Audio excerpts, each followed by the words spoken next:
I never imagined it would get to this point. Doctors have informed me that I only have a few months to live, and I am facing constant pain. However, the fear that had accompanied me for so many years finally began to dissipate. My name is Helen Johnson, and I worked at NASA from 1957 until 1969. For years, I kept a secret that consumed my soul. A secret so dark and macabre that it tormented me every night. Working at NASA was not easy. As a woman in a male-dominated environment, I had to prove myself every day. Despite the challenges, my passion for space exploration has always sustained me. I participated in several projects, but none was as significant as the Nebula 1 mission, which almost no one knows about. As the world celebrates the Apollo 11 moon landing, few know that this mission was a hoax. A lie designed to cover up the horrors that 2 astronauts discovered on the moon during the Nebula 1 mission. This secret mission never became public knowledge, and the few who knew the truth were forced to remain silent under death threats. I clearly remember the day everything changed. It was June 20th, 1969. Just before the launch of Apollo 11, Nebula 1 was sent on a secret mission to ensure there were no anomalies on the lunar surface that could be picked up during transmission television. What the astronauts found there is something that is still difficult for me to describe. Today, facing the end of my life, I feel the need to release this burden. I can't take this secret with me to the grave. The truth needs to come out, even if it means facing the consequences I feared so much. I'm ready to tell my story and reveal the dark and macabre secret that NASA has hidden for decades. The world deserves to know what really happened on the Nebula 1 mission, and now I am free from the fear to speak out. The Nebula 1 mission was planned in absolute secrecy. In official documents, there is no mention of it, and only a few high commands in NASA and the Army knew its true purpose. The idea was simple but crucial. Ensure that the moon, the jewel of the space race, was free of any anomalies before the televised Apollo landing. Nothing should ruin the image of American greatness. The mission commander was Captain Robert Turner, an experienced astronaut with nerves of steel and an unbreakable determination. At his side was Lieutenant Mark Daniels, a brilliant young man but with a more volatile temperament. The spacecraft named Nebula 1 was an advanced lunar module equipped with cutting-edge technology for exploration and analysis. From the beginning, everything was planned with surgical precision. Preparations began months before launch. Turner and Daniels underwent intense training and testing, while the ground support team worked tirelessly to ensure everything was in tip-top shape. Launch day, June 18, 1969, was fraught with tension. Only a small group knew that Nebula 1 would precede Apollo 11. In the control room, the faces were serious. NASA Director Dr. Leonard Baker led the mission. His stern expression and firm voice left no room for doubt. Remember, this mission is top secret. Anything you find up there must be reported immediately and remain the strictest secret, Dr. Baker instructed, his voice echoing in the control room. Turner and Daniels, already aboard Nebula 1, waved through the communications screen. The engines roared, and within seconds, the ship was on its way, leaving the Earth's atmosphere and entering the void of space. The journey to the moon was quick and efficient, the result of years of technological advances and a team dedicated to excellence. As they approached the lunar surface, communication with the control room intensified. Turner and Daniels prepared for landing, reviewing every system to ensure everything worked perfectly. Finally, on June 20th, Nebula 1 landed in the Sea of Tranquility, the same place where days later Apollo would make history. Mission Control, this is Nebula 1. We have confirmed the landing. We will proceed with exploration as planned. Remember, any anomalies must be hidden at all costs, Dr. Baker replied. The secret mission had a single objective: to ensure that the Apollo 11 landing broadcast did not reveal anything unexpected. With that, they began their meticulous inspection of the lunar surface. Steadily, Dr. Baker responded from the control center on Earth while Turner and Daniels carefully examined the lunar terrain for any irregularities. The first hours of exploration followed a routine of collecting soil and rock samples. However, as they ventured further into the lunar plain, something in the distance caught their attention: a metal structure partially buried in a nearby crater. "Turner, do you see that?" Daniels asked, pointing to the shiny object. "Yes, I see. It looks like, I don't know, something that shouldn't be here," Turner replied, frowning beneath his helmet. With caution, they both approached the crater. As they got closer, they realized that it was not a simple rock or rubble. It was a ship, clearly not of human origin. The shapes and materials were completely alien, with unknown inscriptions and an architecture that defied any earthly logic. Mission Control, this is Nebula 1. We found something incredible. It appears to be a crashed alien spacecraft, Turner reported, his voice tense. The control center was silent for a few seconds before Dr. Faker responded, "Received, Nebula 1. Proceed with extreme caution, document everything, and maintain the live feed." Turner and Daniels moved even closer, shining their flashlights into the ship. The metal structure was partially destroyed, as if it had suffered a devastating impact. They decided to enter through a crack in the hull. Inside, the air was cold and the silence was sepulchral. Flashlights revealed hallways and rooms that looked like they had been abandoned centuries ago. Soon, they found themselves in a room that looked like a laboratory. What they saw there turned their stomachs.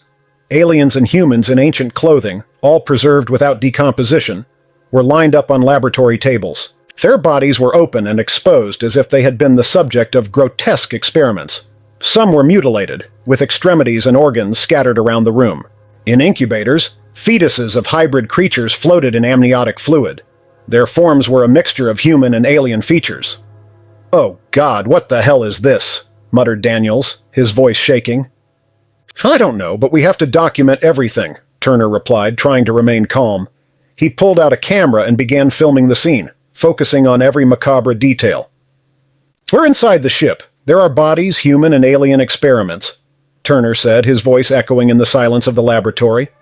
"Proceed with extreme caution. We need all the information we can get, Dr. Faker replied, his voice now deeper. Turner and Daniels continued exploring the laboratory, each step revealing even greater horrors. As they advanced, the feeling of restlessness turned into pure terror. The environment inside the alien ship became increasingly oppressive, with dust floating in the air, illuminated by the beams of their flashlights. "This is worse than I imagined," Daniels whispered, his eyes nervously scanning the shadows. "Can we stop now?" replied Turner, trying to maintain his composure. "We have to find out what else this place hides." The hallway finally led them to a large, dark room. Upon entering, the sound of their breathing seemed amplified. Echoing across the vast empty space, their flashlights revealed a series of large pods lined up along the walls. When focusing on them, they realized that they were cryogenic chambers. "Turner, look at this," Daniel said, approaching one of the pods. Inside, he could see the blurry shape of a creature frozen in time. Turner walked over and adjusted the focus of his flashlight, exclaiming in surprise, "My God, they're all full. There's more of that stuff in here." The chambers contained aliens of various sizes and shapes, all frozen in strange poses. "What do you think they were doing here?" Daniels asked, his voice no more than a whisper. "I'm not sure, but all of this indicates that it's something much bigger than we imagined," responded Turner. As he filmed with his camera, Daniels approached a capsule that looked different from the others. The control panel was covered in dust, and the inscriptions in an alien language were almost invisible. Without thinking much, Daniels wiped the panel with his hand, accidentally activating a switch. "Daniels, be careful!" shouted Turner, but it was too late. Lights began to flash on the panel and a mechanical sound echoed through the room. The glass lid of the capsule began to slowly lift, and an icy mist spread outwards. Inside, the alien's figure became clearer. It was a grotesque creature with yellowish and reddish skin that revealed its muscles, an elongated head with multiple protuberances, and small insect-like eyes. It had no nose or mouth, just tentacles that hung horribly from its face, and its hands ended in 4 fingers with sharp claws. "Turner, what did we do?" muttered Daniels, backing away slowly. The alien's body began to sweat as if it was gradually thawing. Turner and Daniels were transfixed, unable to look away from the macabre spectacle. The alien, still motionless, made the sound of low, deep breathing, as if it were slowly coming to life. "Mission Control, this is Nebula 1. We accidentally activated a cryogenic chamber. The creature inside is thawing out," Turner reported, his voice shaking. "Received, Nebula 1. Remain calm and do not come any closer. We need to monitor the situation, Dr. Faker replied, his tone now more serious and urgent. Turner and Daniels could do no more than watch as the alien thawed. The creature began to move slowly, its tentacles twisting and its eyes flashing with cruel intelligence. Terror gripped them, but they knew they had to follow orders and continue the inspection. Turner swallowed and replied, "Received, Mission Control. We will continue inspecting." Both astronauts took a step back, trying to keep a safe distance from the creature.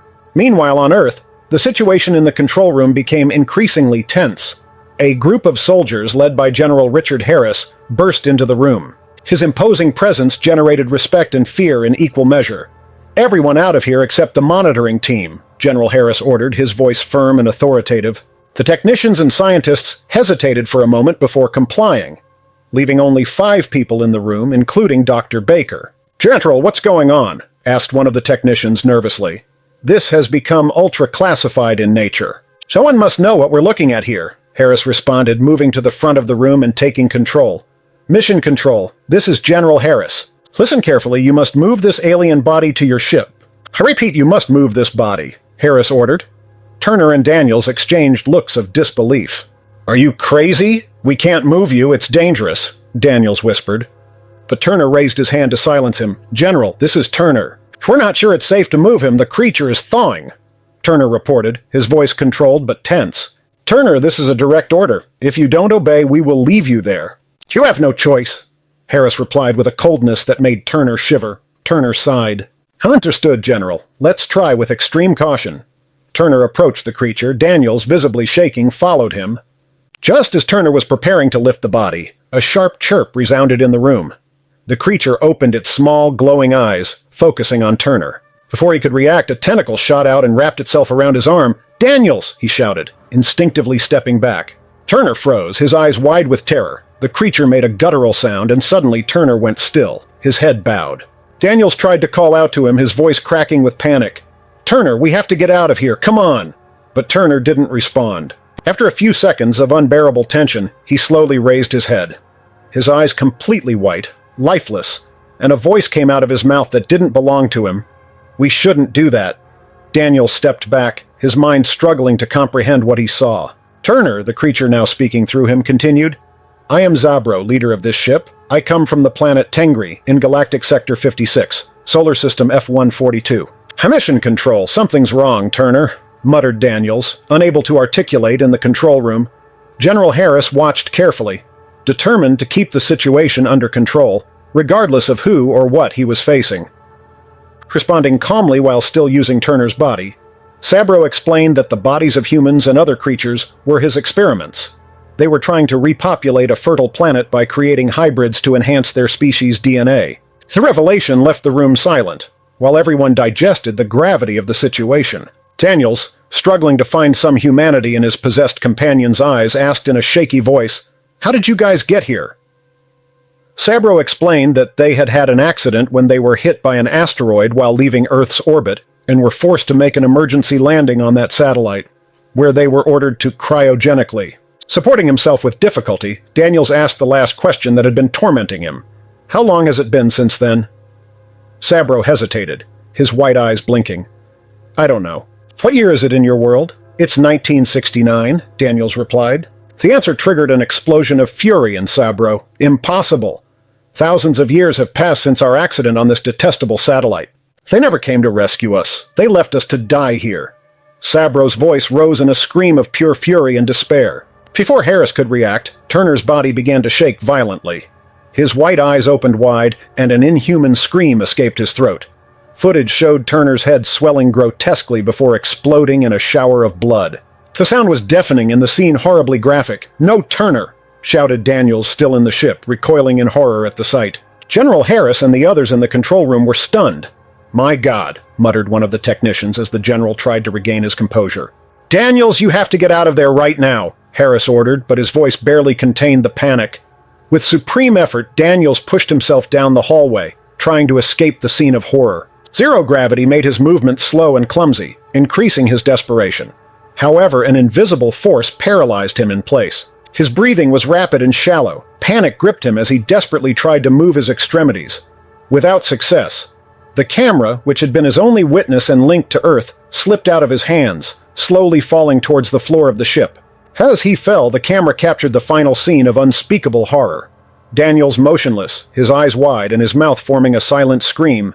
This became the last image transmitted before everything went dark. In a final spasm of violence, his head also exploded inside the helmet, filling the small cabin with a cloud of blood and debris. The transmission was abruptly cut off, leaving the NASA control room in absolute silence. In the control room, everyone was transfixed by the horror of what they had just witnessed. General Harris stood still for a moment, his mind trying to process the magnitude of the catastrophe that occurred millions of miles away. God, one of the technicians muttered, his voice shaking. Regaining his composure, Harris turned to those present with a cold gaze. "Listen, everyone. What we just saw cannot leave this room under any circumstances," he ordered. One of the technicians raised his hand shyly. "But General, what are we going to say about Nebula 1, about the astronauts?"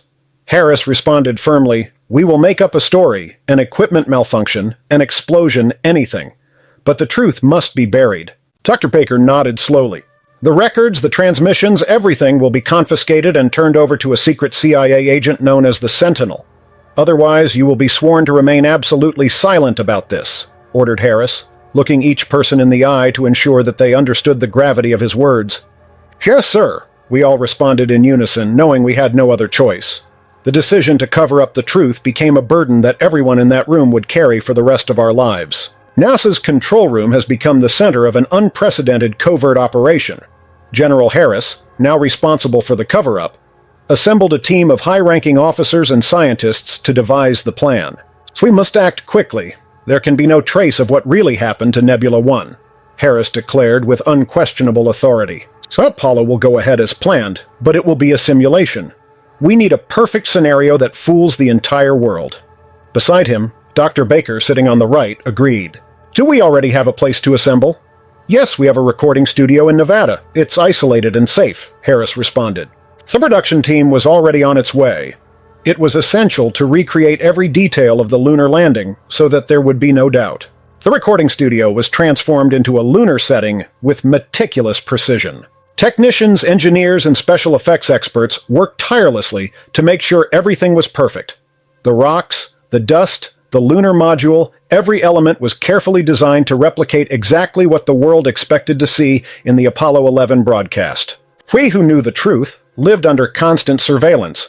Each of us was visited by government and military agents. Our phones were tapped, mail searched, and movements monitored. It was an invisible prison, but a prison nonetheless. Any slip-up, any attempt to speak would be brutally repressed.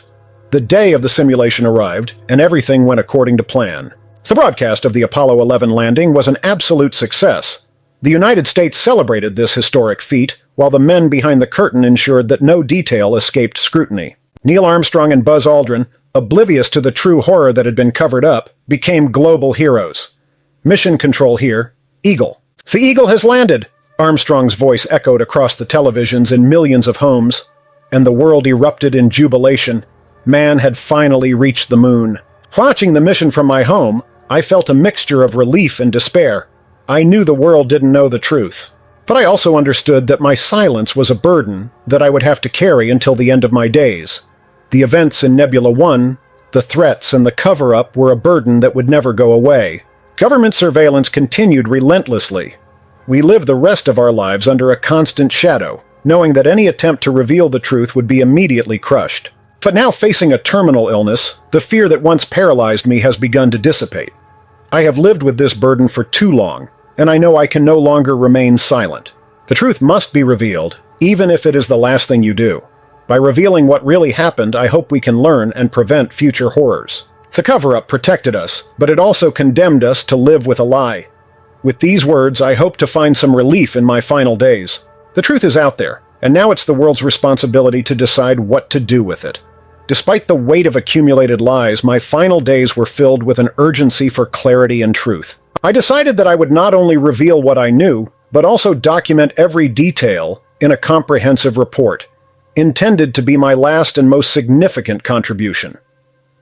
With the little time I had left, I dedicated myself to the meticulous task of compiling data, secret documents, and testimonies that I myself had collected over the years. I knew the truth was too powerful for a single voice to hold, so I sought out others like me who were willing to take the risk of exposing the cover-up.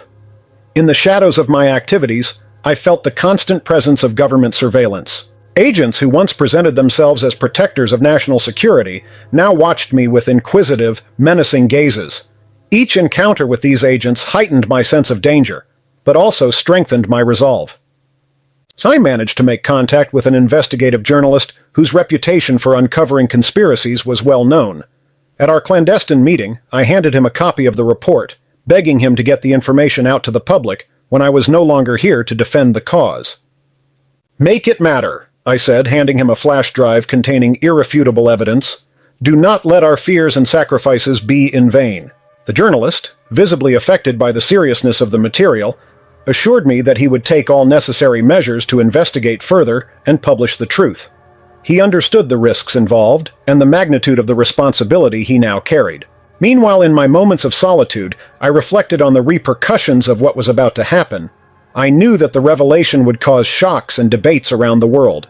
Academics, governments, and the general public would be forced to reevaluate not only the history of space exploration, but also the ethical limits of government. In the days that followed, I prepared myself for the inevitable confrontation. I wrote farewell letters to my family, explaining my decision to reveal the truth, and expressing my love and hopes for a future where truth prevailed over secrecy.